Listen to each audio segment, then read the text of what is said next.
Assalamualaikum warahmatullahi wabarakatuh. Waalaikumsalam warahmatullahi wabarakatuh.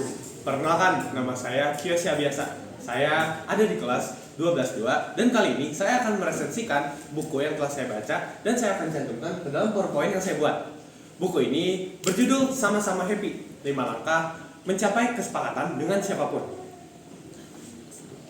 Yang pertama, saya akan menjelaskan tentang daftar isi dari buku ini.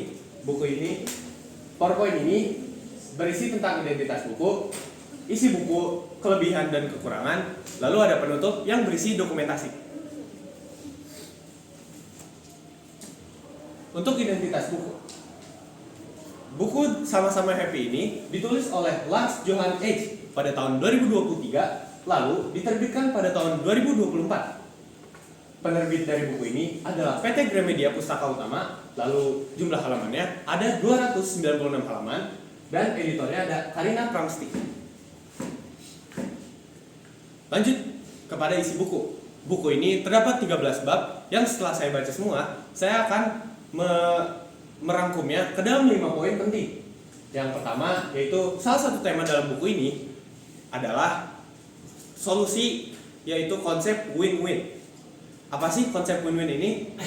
Kita pasti setiap kita melakukan argumen atau bernegosiasi dengan lawan bicara kita kadang merasa kalau misalkan ada salah satu dari kita yang tidak puas.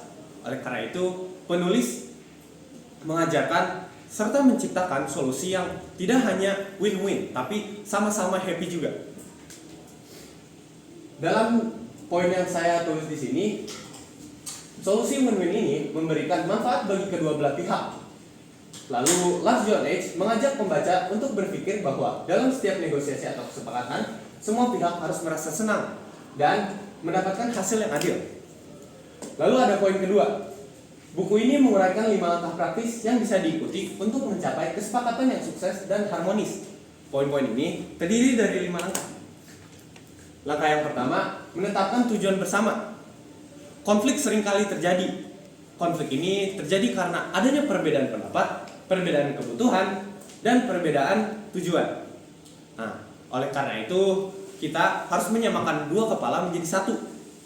Oleh karena itu, menetapkan tujuan bersama adalah langkah pertama yang paling penting.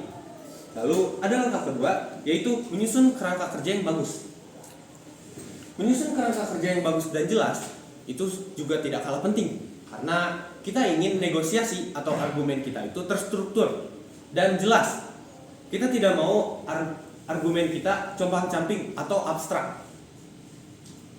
Selanjutnya ada langkah ketiga, yaitu komunikasi yang terbuka dan jujur.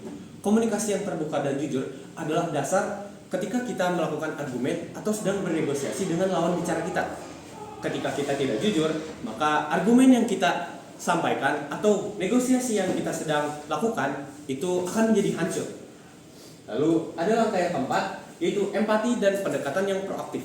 Empati di sini bukan kita kasihan terhadap lawan bicara kita dan mengalah, tetapi kita harus mengerti apa yang sudah menjadi tujuan lawan bicara kita dan apa yang sudah menjadi prinsip dari lawan bicara kita.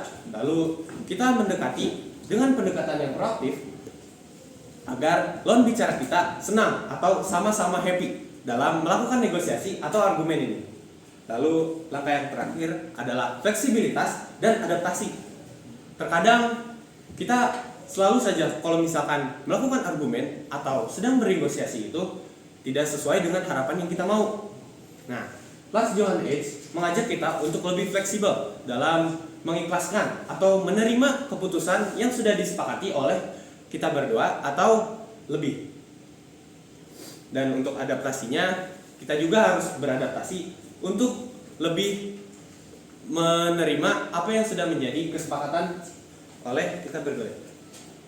Lalu ada poin ketiga. Buku ini juga membahas tentang bagaimana cara menangani perbedaan pendapat atau konflik yang mungkin bisa terjadi di kehidupan kita masing-masing.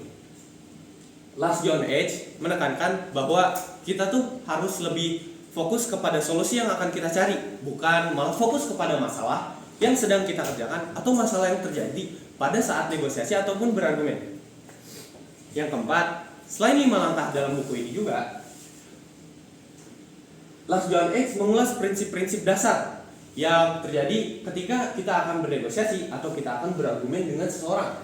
Yaitu prinsip ini harus dipegang teguh di dalam diri kita. Yaitu adalah kejujuran, kesabaran, rasa saling menghormati atau respect, dan upaya untuk memahami perspektif orang lain. Lalu ada poin yang kelima. Dalam bab 9 sampai ke 13, buku ini menjelaskan tentang apa saja hal-hal yang bisa terjadi ketika kita sedang negosiasi ataupun sedang berargumen dengan lawan bicara kita. Maka dari itu, Lars Johan H. menjelaskan contoh-contoh yang bisa terjadi atau relevan dengan keseharian kita. Kelebihan dan kekurangan. Kelebihan buku ini mudah dipahami dan tidak terlalu teknis, sehingga cocok untuk membaca dari berbagai latar belakang. Dan juga langkah-langkah yang diajukan praktis dan dapat langsung diterapkan dalam kehidupan sehari-hari. Buku ini juga memberikan contoh konkret dan situasi negosiasi yang bisa dihadapi oleh pembaca. Tapi kekurangan dari buku ini adalah beberapa konsep yang diajukan terlalu idealistis. Jadi kita mesti memilih lagi konsep-konsep apa yang kita akan tuju di buku ini. Lalu tidak terlalu mendalam dalam membahas tantangan nyata yang bisa muncul dalam negosiasi yang kompleks atau sulit. Jadi pembahasan yang tertera di buku ini yaitu pembahasan yang bersifat umum.